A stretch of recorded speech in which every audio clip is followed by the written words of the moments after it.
Panggung politik Indonesia kembali dihebohkan. Kali ini, isu yang mengemuka adalah penonaktifan 5 anggota DPR oleh partai mereka sendiri. Keputusan ini diambil pada 31 Agustus 2025 dan langsung menjadi sorotan publik. Pada 31 Agustus 2025, 5 anggota DPR dinonaktifkan oleh partai mereka. Langkah ini diambil setelah pernyataan dan aksi kontroversial mereka dianggap mencoreng citra DPR. Tindakan ini diambil setelah pernyataan dan aksi kontroversial mereka dianggap mencoreng citra DPR. Mahkamah Kehormatan Dewan merekomendasikan langkah tegas ini demi menjaga kehormatan lembaga. Mahkamah Kehormatan Dewan merekomendasikan langkah tegas ini demi menjaga kehormatan lembaga. Namun, penonaktifan ini justru menimbulkan pertanyaan apa arti status nonaktif. Apakah ini sanksi nyata atau sekadar jeda? Namun, penonaktifan ini justru menimbulkan pertanyaan. Apa arti status nonaktif? Apakah ini sanksi nyata atau sekadar jeda? Fakta bahwa mereka tetap menerima gaji pokok memicu kemarahan publik. Apakah ini sanksi nyata atau sekadar jeda? Fakta bahwa mereka tetap menerima gaji pokok memicu kemarahan publik. Bagaimana mungkin anggota yang dilarang bekerja masih digaji dari uang rakyat? Fakta bahwa mereka tetap menerima gaji pokok memicu kemarahan publik. Bagaimana mungkin anggota yang dilarang bekerja masih digaji dari uang rakyat? Kontroversi ini memperlihatkan lemahnya mekanisme sanksi di parlemen. Bagaimana mungkin anggota yang dilarang bekerja masih digaji dari uang rakyat? Kontroversi ini memperlihatkan lemahnya mekanisme sanksi di parlemen. Penonaktifan tampak tegas, tapi tanpa dasar hukum yang jelas, efektivitasnya dipertanyakan. Kontroversi ini memperlihatkan lemahnya mekanisme sanksi di parlemen. Penonaktifan tampak tegas, tapi tanpa dasar hukum yang jelas, efektivitasnya dipertanyakan. Kasus ini menjadi cermin rapuhnya kepercayaan publik terhadap DPR dan pengelolaan uang rakyat. Penonaktifan tampak tegas, tapi tanpa dasar hukum yang jelas, efektivitasnya dipertanyakan. Kasus ini menjadi cermin rapuhnya kepercayaan publik terhadap DPR dan pengelolaan uang rakyat. Kasus ini menjadi cermin rapuhnya kepercayaan publik terhadap DPR dan pengelolaan uang rakyat. Masyarakat kini menunggu langkah selanjutnya dari pihak berwenang untuk memastikan bahwa keadilan ditegakkan dan transparansi dijaga. 5 nama kini menjadi sorotan utama dalam dinamika politik Indonesia. Mereka adalah Ahmad Sahroni dan Nafa Urbach dari Partai Nasdem, Eko Patrio dan Uya Kuya yang berasal dari Partai Amanat Nasional atau PAN, serta Adyes Kadir, politisi senior dari Partai Golkar yang sudah lama malang melintang di dunia legislatif. Ahmad Sahroni dikenal luas sebagai Crazy Rich Tanjung Priok, seorang pengusaha sukses yang meniti karier politik dari bawah hingga menjadi anggota DPR. Gaya hidup mewah dan keterbukaannya di media sosial membuat namanya kerap menjadi perbincangan publik. Sementara itu, Nafa Urbach berasal dari dunia hiburan. Ia dikenal sebagai aktris dan penyanyi yang kemudian terjun ke politik, membawa pengaruh besar dari kalangan selebritas ke parlemen. Eko Patrio dan Uya Kuya juga berlatar belakang selebritas. Keduanya dikenal sebagai komedian dan presenter, yang kini mencoba peruntungan di dunia politik. Kehadiran mereka di DPR sempat membawa warna baru, namun kini justru menjadi perhatian karena penonaktifan ini. Adyes Kadir sendiri adalah politisi kawakan yang sudah berpengalaman dalam berbagai dinamika politik nasional. Ia dikenal sebagai sosok yang tegas dan vokal dalam memperjuangkan aspirasi masyarakat. Penonaktifan kelima anggota ini menandakan adanya tekanan besar, baik dari internal partai maupun dari masyarakat luas. Proses ini tidak hanya berdampak pada karier politik mereka, tetapi juga menimbulkan pertanyaan tentang integritas dan transparansi di tubuh parlemen. Kini, kelimanya dilarang mengikuti rapat dan seluruh kegiatan DPR. Namun, status keanggotaan mereka secara resmi belum dicabut, sehingga posisi mereka masih menggantung di tengah ketidakpastian. Meskipun seolah-olah telah dihukum, hak atas gaji pokok sebagai anggota DPR masih tetap mereka terima. Hal ini menimbulkan polemik tersendiri di masyarakat. Publik pun mempertanyakan keadilan dari kebijakan ini. Banyak yang menilai, bagaimana mungkin seseorang yang tidak bekerja tetap mendapatkan gaji penuh dari uang rakyat? Situasi ini dianggap sebagai paradoks yang mencederai rasa keadilan. Tak heran, perdebatan soal keadilan dan akuntabilitas semakin mengemuka. Banyak pihak mendesak agar ada kejelasan hukum dan sanksi yang tegas bagi anggota DPR yang dinonaktifkan. Penonaktifan tanpa pencabutan status keanggotaan menciptakan ketidakpastian hukum yang membingungkan. Tidak jelas sampai kapan status ini akan berlangsung dan apa konsekuensi akhirnya. Kasus ini memperlihatkan lemahnya sistem sanksi di parlemen, sekaligus menjadi cerminan perlunya reformasi agar keadilan dan akuntabilitas benar-benar ditegakkan di lembaga legislatif. Status nonaktif ternyata tak dikenal dalam UU MD 3 maupun tata tertib DPR. Artinya, penonaktifan ini hanyalah kebijakan internal partai, bukan prosedur hukum formal.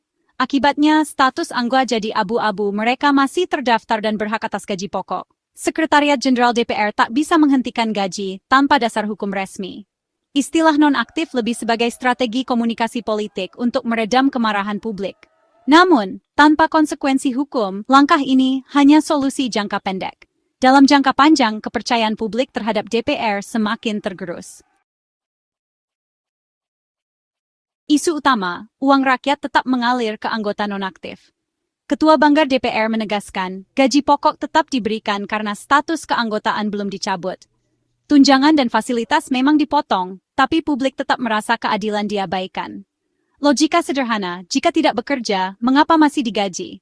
Sistem penggajian DPR dinilai tidak fleksibel menghadapi kasus anomali seperti ini. Seharusnya ada mekanisme pembekuan seluruh hak finansial saat anggota disangsi berat. Tanpa aturan jelas, citra DPR makin tercoreng di mata rakyat. Penonaktifan oleh Nasdem, PAN, dan Golkar tampak tegas, tapi banyak yang skeptis. Peneliti Formapi, Lucius Karus, menilai ini hanya upaya meredam kemarahan publik, bukan sanksi nyata. Status anggota tetap, gaji pokok tetap mengalir. Sanksi ini dianggap ompong. Partai punya opsi lebih tegas, pergantian antar waktu AWI, tapi tak ditempuh. Penonaktifan jadi kompromi, publik ditenangkan, aset politik tetap aman. Ketua MKD mendorong partai bersikap tegas, bukan sekadar sandiwara. Jika tidak, kepercayaan publik pada DPR akan makin hilang. Kini, bola panas ada di tangan para pemimpin partai.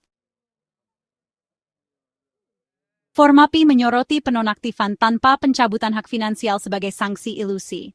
Anggota nonaktif tetap digaji, padahal tak bekerja. Ini pemborosan uang rakyat. Jika serius, partai harus menempuh PAWW agar kursi tak kosong dan fungsi DPR tetap berjalan. Kritik Formapi mewakili kegelisahan publik soal lemahnya akuntabilitas. Sistem saat ini memberi celah politisi menghindari sanksi nyata. Suara kritis seperti Formapi penting untuk mendorong perbaikan sistemik. Dari sisi hukum, status nonaktif menimbulkan ketidakpastian. Istilah ini tak ada di UU MD 3, sehingga status anggota jadi mengambang. Sekretariat DPR terjebak, instruksi politik ada, dasar hukum tak jelas. Tanpa surat pemberhentian resmi, hak gaji tak bisa dihentikan. Praktik ini bisa disalahgunakan untuk kepentingan politik. Para ahli mendorong revisi UU MD 3 agar ada aturan jelas soal sanksi sementara. Tanpa kepastian hukum, kontroversi serupa akan terus berulang. Sebenarnya ada mekanisme hukum yang jelas pergantian antar waktu. PAW diatur dalam UU MD 3, prosesnya tegas dan final. Jika partai serius, PAW adalah janggota dicabut, semua hak dihentikan. Ini sanksi nyata, bukan simbolis. Namun, partai enggan menempuh PAW karena alasan politis dan menjaga aset. Penonaktifan jadi jalan aman, tapi mengorbankan prinsip akuntabilitas. Pilihan ini menunjukkan kurangnya ketegasan partai. Hanya PAW yang bisa mengembalikan kepercayaan publik. Kasus ini memperlihatkan benturan tajam antara moralitas publik dan formalitas hukum. Di satu sisi, masyarakat menuntut agar wakil rakyat yang terlibat masalah segera diberi sanksi tegas demi menjaga marwah lembaga legislatif. Namun di sisi lain, aturan hukum yang berlaku seringkali justru membatasi ruang gerak penegakan etika. Inilah dilema yang kini dihadapi parlemen kita, antara keinginan untuk menegakkan keadilan dan keterikatan pada prosedur hukum yang kaku. Publik menuntut keadilan, anggota bermasalah tak layak digaji. Suara masyarakat semakin lantang, menuntut agar hak-hak finansial anggota dewan yang tersandung kasus segera dibekukan. Mereka merasa, keadilan sosial hanya bisa terwujud jika para wakil rakyat benar-benar bertanggung jawab atas perilaku dan integritasnya. Rasa kecewa dan marah pun meluas, karena publik merasa pengawasan terhadap parlemen masih lemah.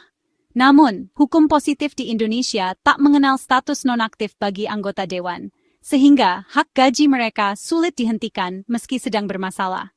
Aturan yang ada belum cukup tegas untuk menindak anggota yang melanggar etika, sehingga celah hukum ini kerap dimanfaatkan.